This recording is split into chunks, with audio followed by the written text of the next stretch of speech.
Hello students, today we will start our new chapter, The Helpful Young Man by Shahryar. This is a very interesting story. In this story, we will see that a man always pay for his good deeds.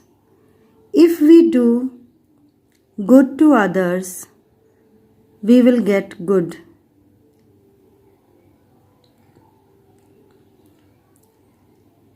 So, the moral of this story is do good and have good. Kindness always wins. So, let's start this story. Once upon a time, there lived a peasant who had 7 sons and plenty of land.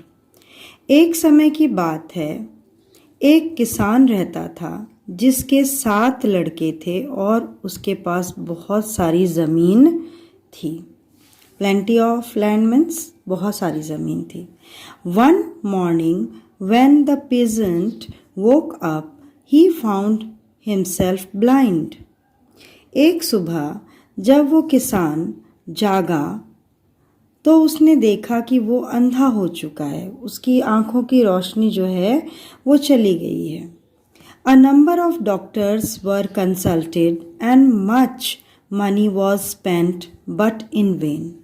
बहुत सारे doctors से सलाह ली गई, उनसे इलाज कराया गया, लेकिन और बहुत सारा पैसा उसमें खर्च हुआ उसके इलाज में, लेकिन सब व्यर्थ गया. वेन मतलब व्यर्थ गया. One day, a strange fakir visited the blind peasant and said that he could see again if the ash of the eyes of a particular fish could be arranged and rubbed in his eyes. एक दिन एक अजीब, strange मतलब अजीबो गरीब फकीर संत उस अंधे किसान के पास आया और उस किसान से उसने कहा कि उसकी जो आंखें हैं ठीक हो सकती हैं, यानी कि वो दोबारा देख सकेगा अगर एक विशेष प्रकार की मछली की आंखों की जो राख है, ऐश मीन्स राख, कहीं से मिल जाए, कुड बी अरेंज्ड यानी अरेंज की जाए, लाई जाए, और वो राख उसकी आंखों के ऊपर लगाई जाए, उसे रब किया जाए, रगड़ा जाए, मालिश की जाए उसकी, या उसे लगाया जाए, तो उसकी आंखें वो ठीक हो सकती है, वो दोबारा देख सकता है. So it was decided that one of his sons would go to fetch the fish. तो ये निर्णय लिया गया कि उसके बेटों में से एक बेटा वो मछली लाने के लिए जाएगा. Fetch means लाना. 6 of his elder sons got scared. उसके जो बड़े 6 लड़के थे वो इस बात को सुनकर के बहुत ज़्यादा डर गए, क्योंकि उन्हें लगा कि इसको लाने में बहुत ज़्यादा खतरा है, उनकी जान जा सकती है. Therefore, they were reluctant to go for the purpose. इसलिए उन्होंने वहाँ जाने के लिए, उस उद्देश्य को पूरा करने में अपनी असमर्थता, रिलक्टेंट का मतलब होता है असमर्थता, उन्होंने जताई. They advised their father to send the youngest son for it.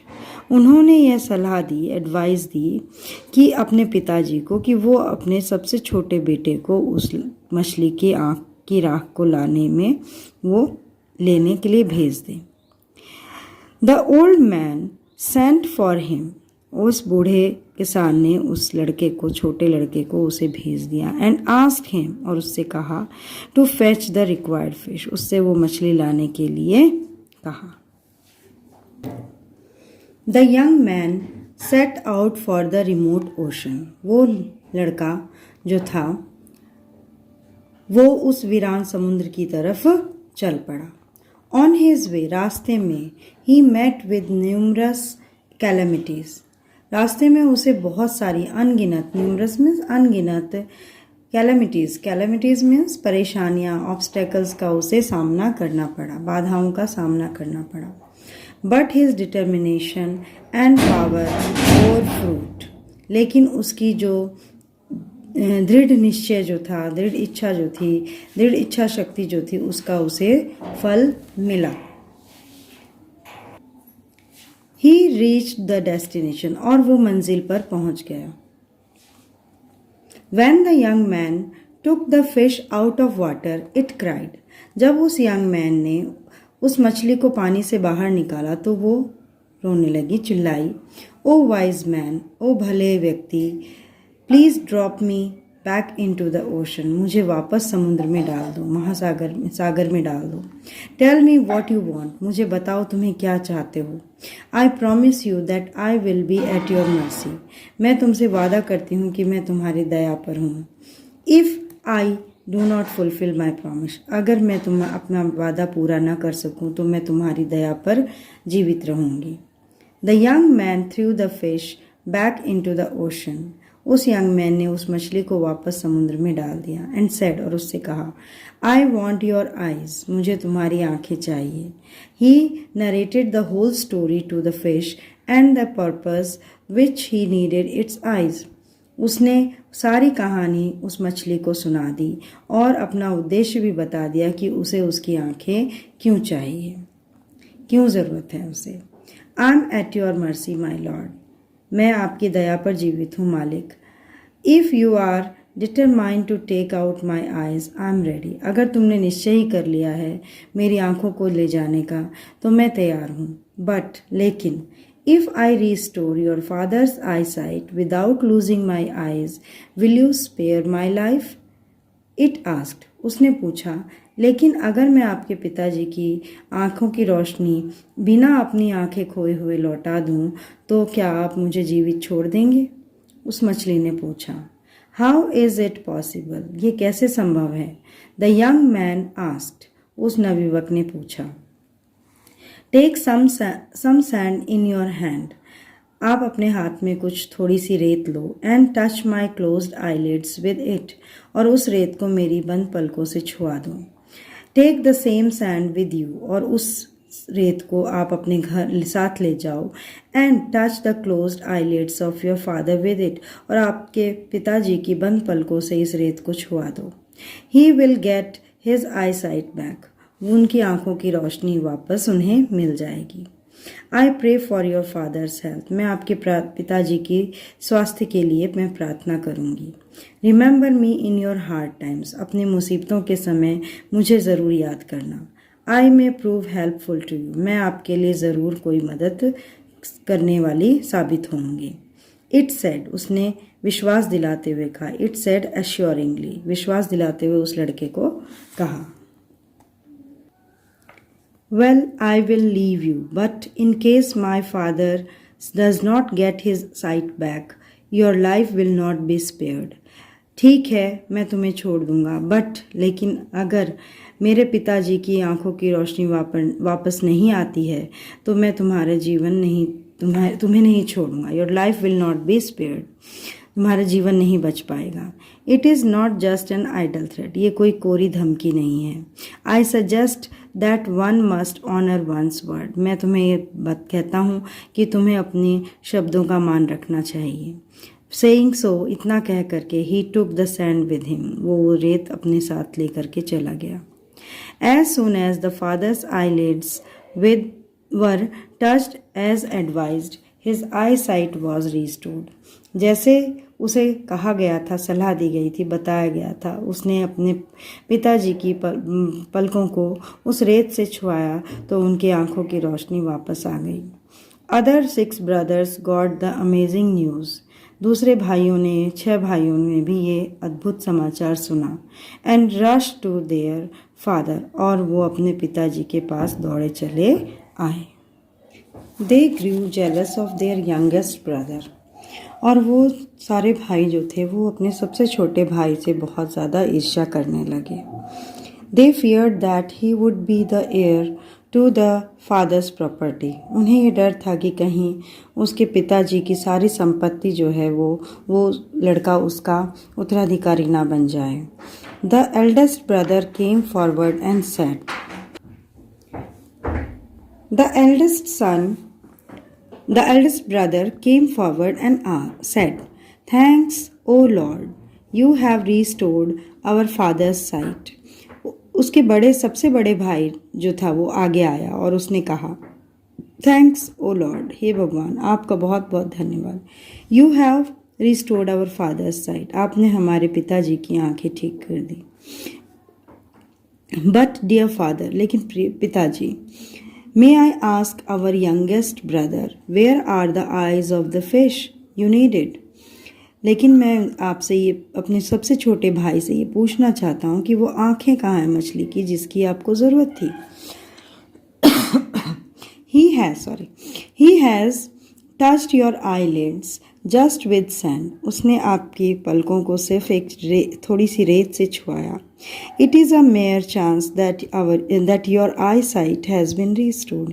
ये तो एक सिर्फ चांस की बात थी, किस्मत की बात थी कि आपकी आंखों की रोशनी जो थी वो वापस आ गई। It was possible that the touch of the sand would have caused you injury, लेकिन हो सकता था कि रेत के छूने की वजह से आपकी आंखों को चोट पहुंच सकती थी। One day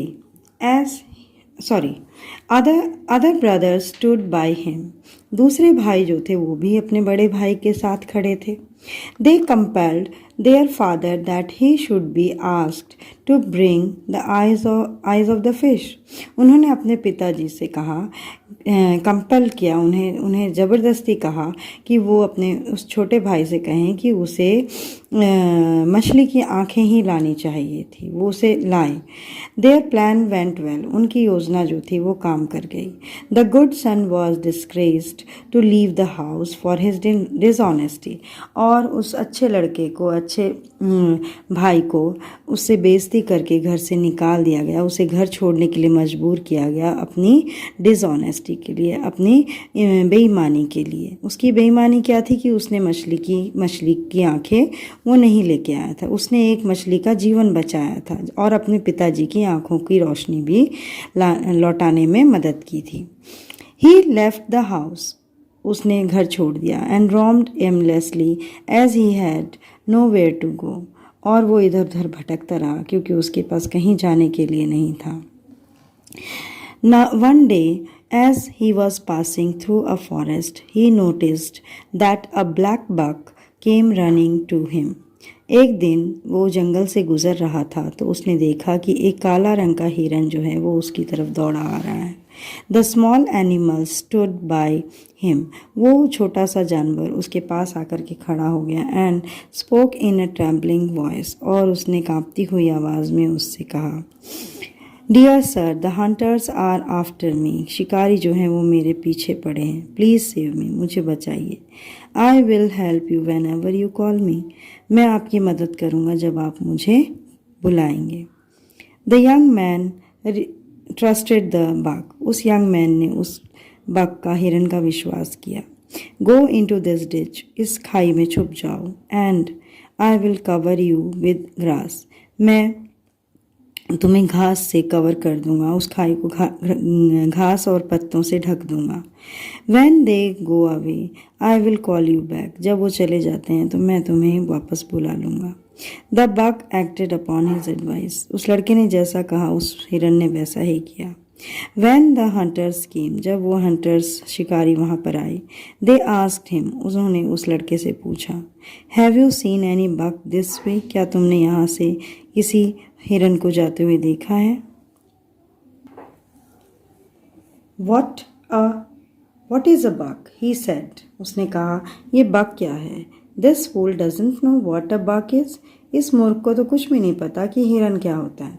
Hurry up, lest we should miss the opportunity, they said. उन शिकारियों ने कहा, चलो जल्दी करो, इससे पहले कि हमारा मौका जो है छूट जाए। Come out now. They have gone away. The buck thanked him and promised to help him when he was in distress. The boy continued his journey. उस लड़के ने उसे कहा कि अब तुम बाहर आ जाओ। वो लोग वहाँ से चले गए हैं। उस बक ने, उस हिरन ने उसका धन्यवाद किया और उससे वादा किया कि वो उसकी मदद करेगा जब वो परेशानी में होगा। डिस्ट्रेस मतलब परेशानी में। The boy continued his journey, और उस लड़के ने अपनी यात्रा जारी रखी।